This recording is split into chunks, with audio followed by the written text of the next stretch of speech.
नमस्कार।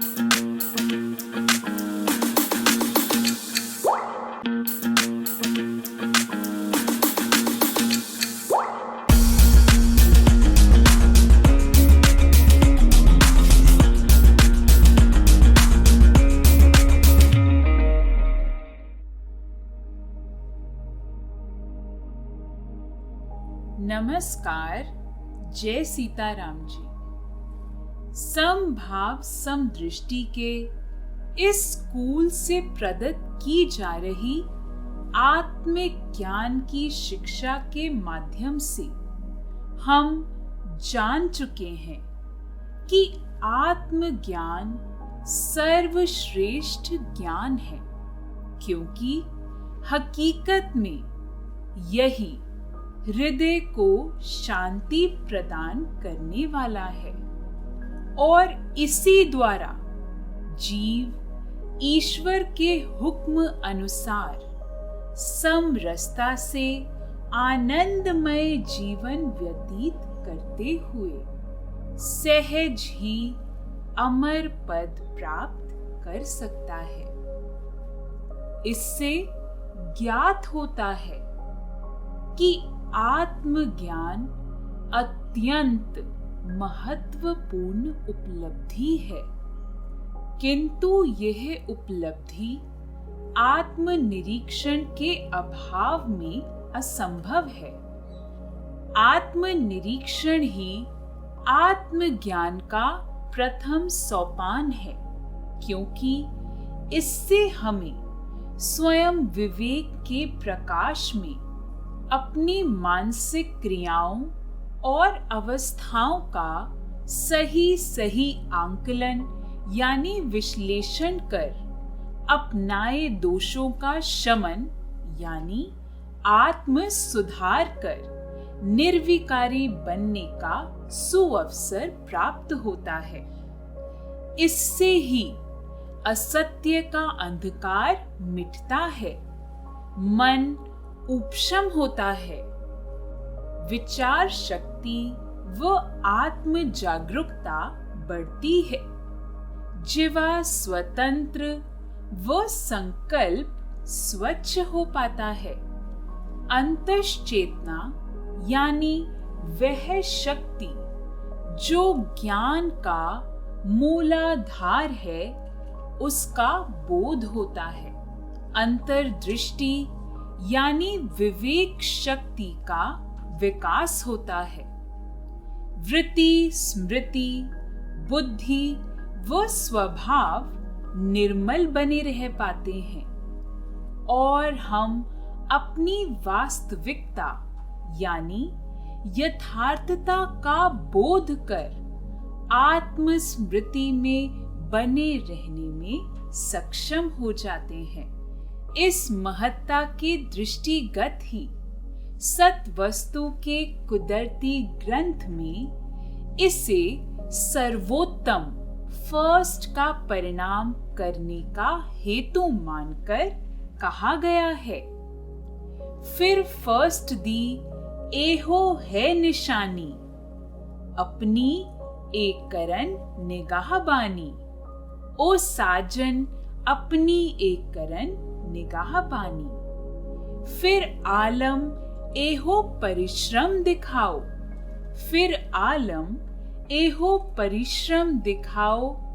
फिर है नहीं कोई हैरानी, फिर है नहीं कोई हैरानी। अतः यदि आत्मज्ञान साध्य है तो आत्मनिरीक्षण उस साध्य तक पहुंचने का महत्वपूर्ण साधन। इस संदर्भ में आत्म उद्धार में आत्मनिरीक्षण की इसी महान महत्ता के दृष्टिगत आइए अब जानते हैं आत्मनिरीक्षण के बारे में।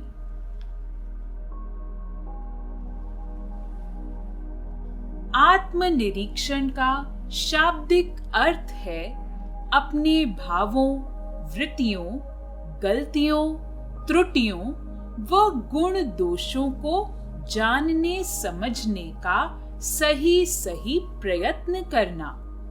इसे आत्मालोचन, आत्म परीक्षण या आत्म विश्लेषण यानी अपने व्यवहार, प्रवृत्तियों तथा अपनी योग्यताओं, अयोग्यताओं, अभिप्रेरणाओं आदि को स्वयं ही समझने का प्रयास तथा आत्म प्रेक्षण यानी अपने दोषों का सूक्ष्म अवलोकन करने की क्रिया भी कहते हैं।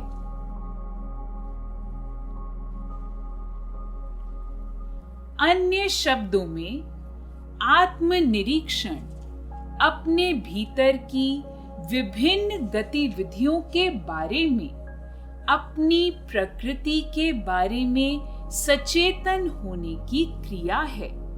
यानी हम क्या करते हैं, कैसे करते हैं और क्यों करते हैं, उन समस्त आवेशों और प्रतिक्रियाओं के हेतु अथवा कारणों का ध्यान से अवलोकन कर स्पष्टदर्शी बनने का तरीका है। देखा जाए तो चारित्रिक रूपांतरण करने हेतु अपने मनोभावों, मनोविचारों, क्रियाओं, गतिविधियों और क्षमताओं का ज्ञान प्राप्त करना अनिवार्य भी है, ताकि उन्हें दूर करने की दिशा में युक्ति संगत प्रवृत्त हुआ जा सके। निस्संदेह इसके लिए इस ज्ञान के साथ अपने ऊपर यानी अपने मन पर, इंद्रियों पर, ख्याल, संकल्प, विचार पर पूरी तरह से सचेतन नियंत्रण करना भी आवश्यक है, ताकि हम बुरी बातों व आदतों की धारणा व उनके दुष्प्रभावों से बचे रहे आत्म सुधार करने की क्रिया में सफल हो सकें और मोक्ष प्राप्ति हेतु अनिवार्य आत्म शुद्धि के लक्ष्य का भेदन कर सकें, जैसा कि कहा भी गया है, पकड़ो सजनो आपनू, खालस सोना हो जाओ, अपने प्रकाश नु पाओ, अपने प्रकाश नु पाओ।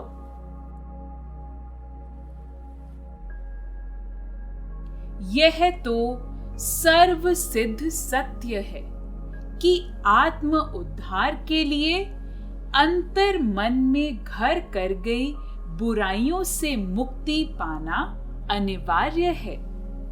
बुराइयों से मुक्त होने के लिए उन्हें पहचानना आवश्यक है।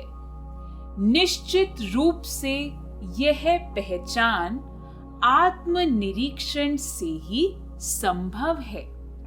हम मानते हैं कि अपने दोष किसी को सहज ही दिखाई नहीं देते, परंतु यकीन मानो सत्यता पूर्वक किया गया आत्मनिरीक्षण हमारी इस कठिनाई को दूर करता है, क्योंकि इसके अंतर्गत स्वप्रज्ञा यानी आत्मदर्शी बुद्धि से अपनी सबलताओं, दुर्बलताओं, अच्छाइयों, बुराइयों व गुण दोषों का अफुरता से ध्यान पूर्वक अवलोकन किया जाता है।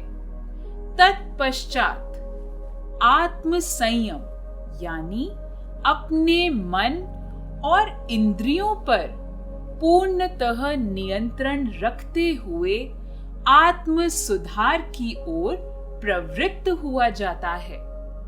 इस प्रकार इस सामूहिक क्रिया से हमारा व्यक्तित्व यानी चरित्र परिष्कृत यानी सुधरता व संशोधित होता है। संशय भ्रमों का नाश होता है, सद्गुणों में वृद्धि होती है, मानवीयता पुष्ट होती है और हम विषमता से समता की ओर प्रशस्त होते हुए आत्म उद्धार के लक्ष्य को भेद लेते हैं।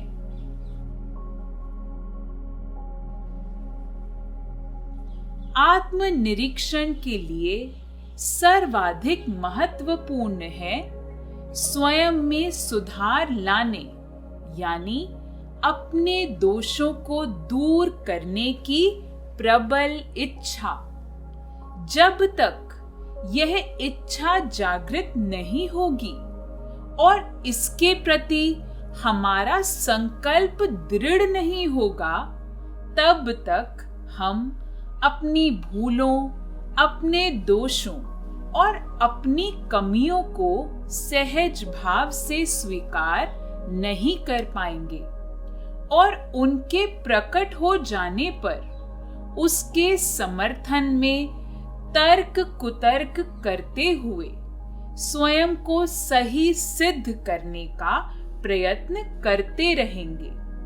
ऐसे में आत्मनिरीक्षण की कोई महत्ता नहीं रहेगी।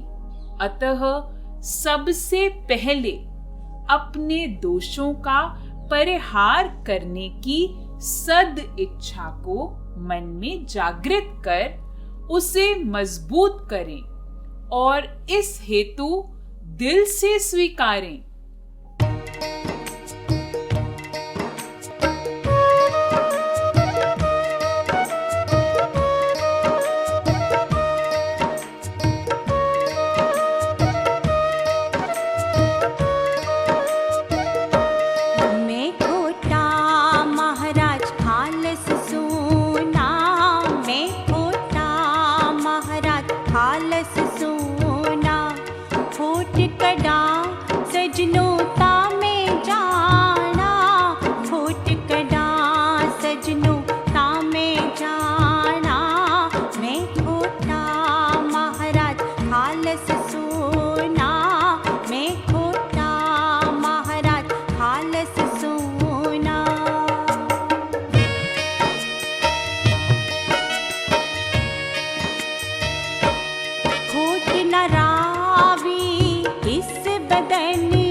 आत्मनिरीक्षण की क्रिया। शास्त्र कहता है कि प्रतिदिन नियम से रात्रि में सोने से पूर्व आत्मनिरीक्षण करने की आदत बनाएं। इस हेतु हर तरफ से अपना ख्याल व ध्यान हटाकर अपने मन पर केंद्रित करें। याद रखें कि आत्म विश्लेषण के लिए अंतर्मुखी होना जरूरी है, क्योंकि अंतर्मुखता एकाग्रता को जन्म देती है और एकाग्रचित्तता आत्मावलोकन में सहायक बनती है। इस तरह मन चित्त जब शांत हो जाए तो विवेकशीलता से यानी निष्पक्ष भाव से सत्यता पूर्वक आत्म दर्पण में अपने वर्तमान स्वाभाविक रूप का मूल्यांकन करें। आशय यह है कि दूसरों के दोषों को देखने, सुनने और खूब बढ़ा चढ़ाकर कहने के स्थान पर अपने दोषों पर ध्यान पूर्वक दृष्टिपात करें और उन्हें ठीक प्रकार से परखते हुए सही निष्कर्ष प्राप्त करें। निश्चित ही ऐसा करने से आपको आत्म दर्पण में एक दूसरा ही मनुष्य दिखाई देगा, यानी अपना खोटा और कमियों भरा स्वाभाविक रूप नजर आएगा और प्रतीत होगा कि मनमत व इंद्रिय रस के वशीभूत हो मेरे अंदर बिगड़ाव उत्पन्न हो गया है, यानी मेरे प्राणों में विषय विकारों यथा काम, क्रोध, लोभ, मोह, अहंकार का जहर घुल गया है और मैं इस विष का सेवन कर बुराई की राह पर अग्रसर हो गया हूं। इसी स्थिति का एहसास कराते हुए सत्वस्तु के कुदरती ग्रंथ में भी सुरत यानी अंदर के अपने ख्याल या प्रतिबिंब या चेतना शक्ति को सतर्क करते हुए कहा गया है।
अपनी इस कुरूप हालत को देखकर घबराएं नहीं, क्योंकि संसार के सभी पदार्थ, समस्त क्रियाएं, संपूर्ण उपलब्धियां गुण दोषमय हैं। अतः माने कि जैसे प्रत्येक व्यापारिक उद्यम अधिकतम लाभ पाने की संभावना से अपनी कार्य पद्धतियों में अच्छाइयों बुराइयों की छानबीन कर उन्हें अधिकाधिक निर्दोष बनाने के लिए सदा प्रयत्न करता रहता है, उसी प्रकार मनुष्य का जीवन भी एक उद्यम के समान है। निर्विकारिता से सार्थक जीवन जीने हेतु हमें भी स्वयं द्वारा अपनाए भाव यानी स्वाभाविक ढांचे के अच्छे बुरे, सकारात्मक नकारात्मक दोनों ही पहलुओं का निष्पक्ष भाव से मूल्यांकन करना है और जीवन उत्कर्ष के उद्देश्य से गुणों का ग्रहण और दोषों का परित्याग कर सद्गुण संपन्न बनना है। सतर्क रहें कि ऐसा करते समय आपका चंचल मन आपको विभ्रमित करने का यत्न ना करे। ऐसा होने पर विचारना है कि आत्मनिरीक्षण की इस क्रिया को ठीक तरीके से ना करने के कारण ही हम खुद को नहीं संभाल पा रहे और अंदर घर कर गए विकार दीमक की तरह हमारे शरीर व मानस को खोखला कर हमें पतन की ओर ले जा रहे हैं, जिसके प्रति सतर्क करते हुए शास्त्र कह रहा है।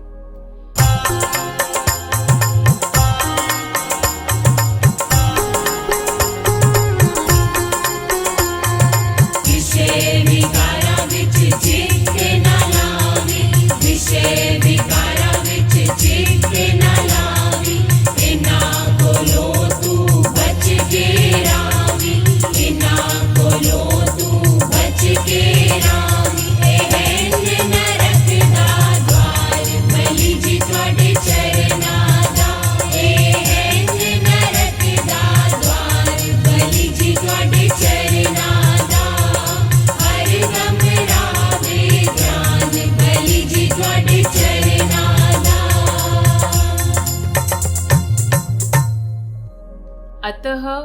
यदि चाहते हो कि ऐसा न हो, यानी हम पतन के अधोमार्ग पर प्रशस्त न हो, तो फिर मन के बहकावे में आने के स्थान पर उसे शास्त्र विहित ब्रह्म विचार यानी गुरुमत देकर सतत रूप से प्रशिक्षित करें। इस तरह खुद को खुद समझाएं कि बुरे स्वभाव भारी बोझ के समान हैं।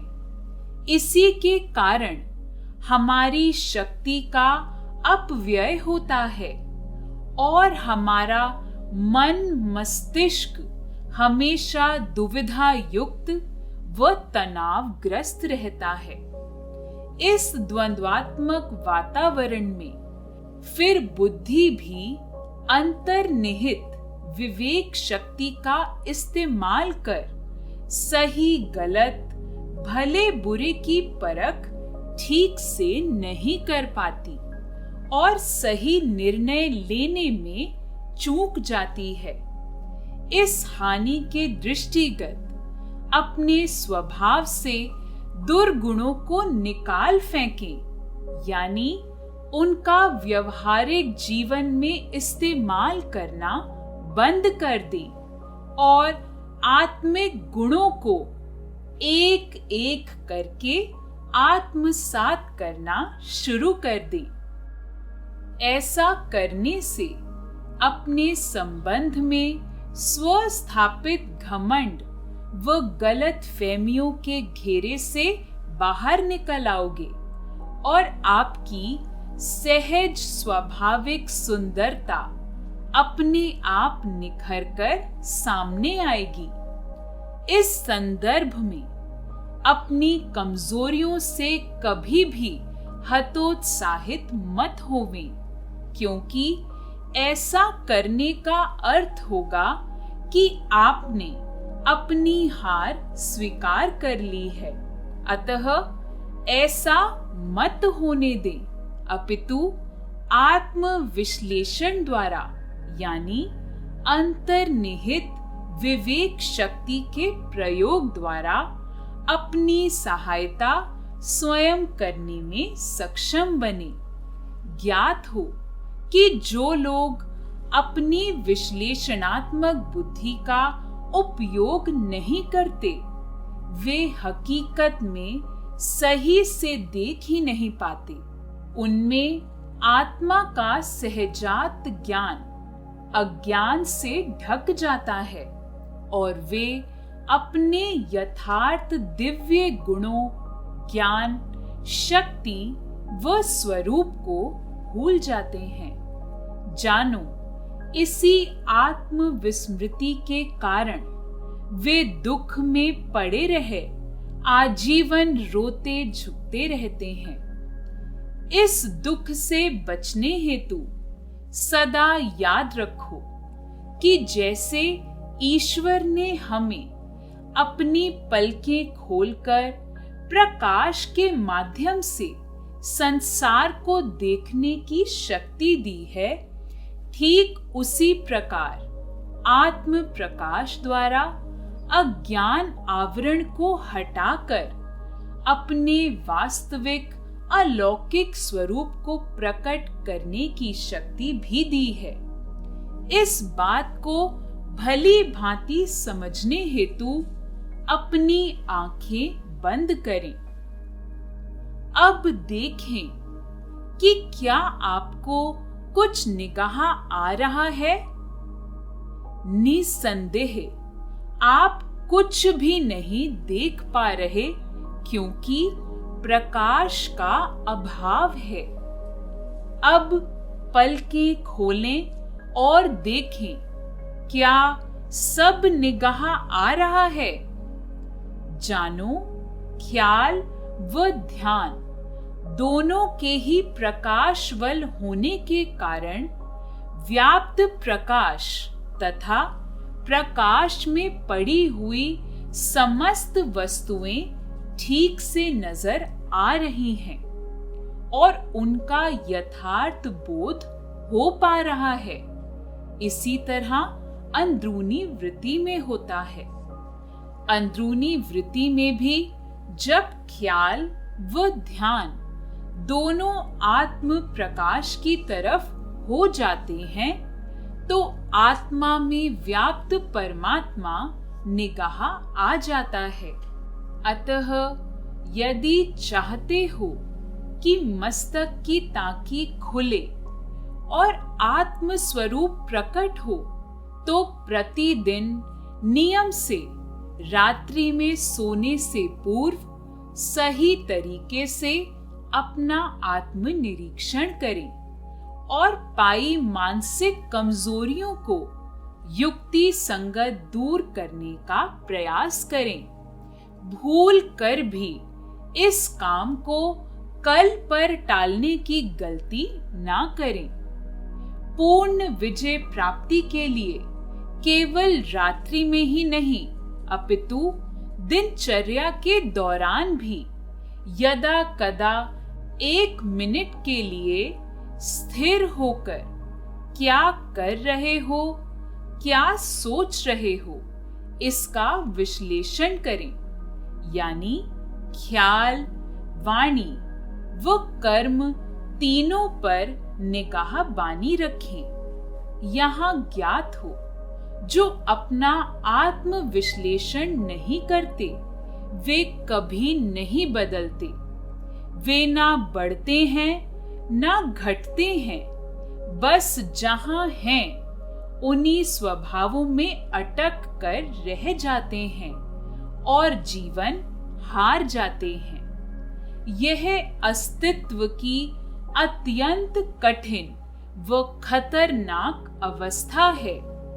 इस खतरनाक अवस्था से शीघ्र उभरें। इस तथ्य के दृष्टिगत दिन रात चारों पहर सदैव सचेत रहें और देखें कि हमारे अंतःस्थल यानी हृदय पटल पर क्या घट रहा है।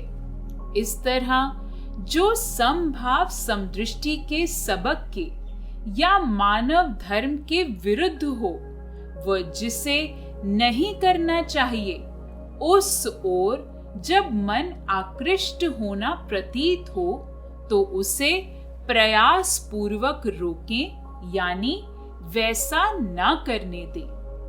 ऐसा सुनिश्चित करने से आकर्षणों की ओर जाने से मन सहज ही रुक जाएगा और सज्जनता का प्रतीक बन जाएगा।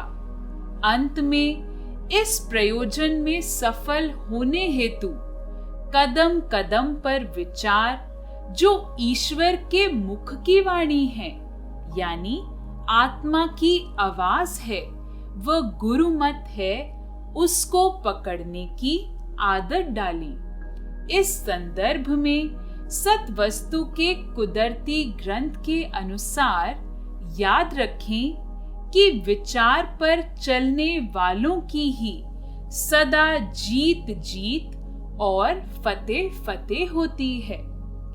ऐसा मानव ही आत्म विजय प्राप्त कर सकता है। आप भी आत्म निरीक्षण की इस क्रिया को युक्ति संगत करके व निश्चयात्मक बुद्धि द्वारा अपने मन व इंद्रियों पर सहज ही विजय प्राप्त करने वाले आत्म विजयी इंसान बने और सब दुखों से छुटकारा पा सुख शांति से भरा आनंदमय निर्विकारी जीवन जीना आरंभ कर श्रेष्ठता के प्रतीक बन जाएं। नमस्कार। जय सीताराम जी।